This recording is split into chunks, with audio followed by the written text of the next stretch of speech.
Cell membrane के बारे में you must know that it is primarily composed of phospholipids and proteins. So this right here is a very basic structure of a cell membrane lipid bilayer. So lipid bilayer is composed of a glycerol backbone which contains these hydrophilic heads.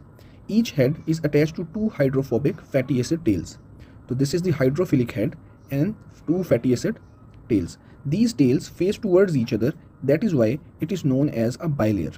So this is basically a bilayered structure. So as it is a lipid bilayer, so just recall your concept of like dissolve like.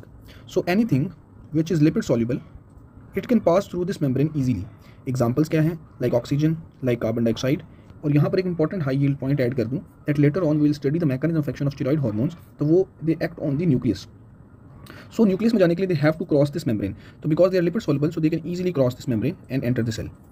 So lipid soluble substances can pass through this membrane easily. And what about water soluble? So water soluble substances, they cannot pass because they are lipid insoluble. So example may you have charged ions like sodium ion, chloride ion, even water and glucose. So they need specific or specialized transporters to move across the membrane, so they cannot cross this cell membrane.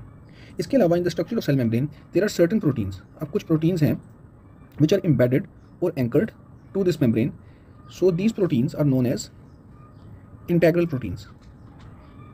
Integral proteins, they are embedded or anchored to this membrane and they are anchored via hydrophobic interactions. So these are the transmembrane proteins, like they cover the almost entire length of this membrane and they usually work as the ion channels and specific transporters. There are other proteins as well that are known as peripheral proteins.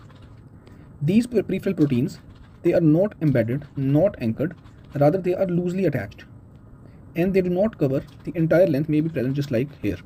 So these proteins, they are attached via electrostatic interactions. So let's say we have two cells, cell number 1 and this is cell number 2. So there must be a way कि जिसमें ये दोनों sales आपस में communicate करें, आपस में interactions करें. सो यहाँ पे दो सेल्स के दरमियान में it is known as the junction. These junctions can be of different types. Let's say one of it is tight junctions. अब टाइट जंक्शंस हर उस जगह पे होते हैं जहाँ पे लिमिटेड इंटरेक्शन रिक्वायर होते हैं दो सेल्स का आपस में, और एग्जांपल इसकी मिलती है एपिथीलिया में. These tight junctions are also known as zona occludens. So this question has been asked previously in the exam. So tight junctions are also known as the zona occludens. So there are two types of tight junctions. One is an impermeable one, कि कुछ भी हो जाए ये communication allow ही नहीं करते.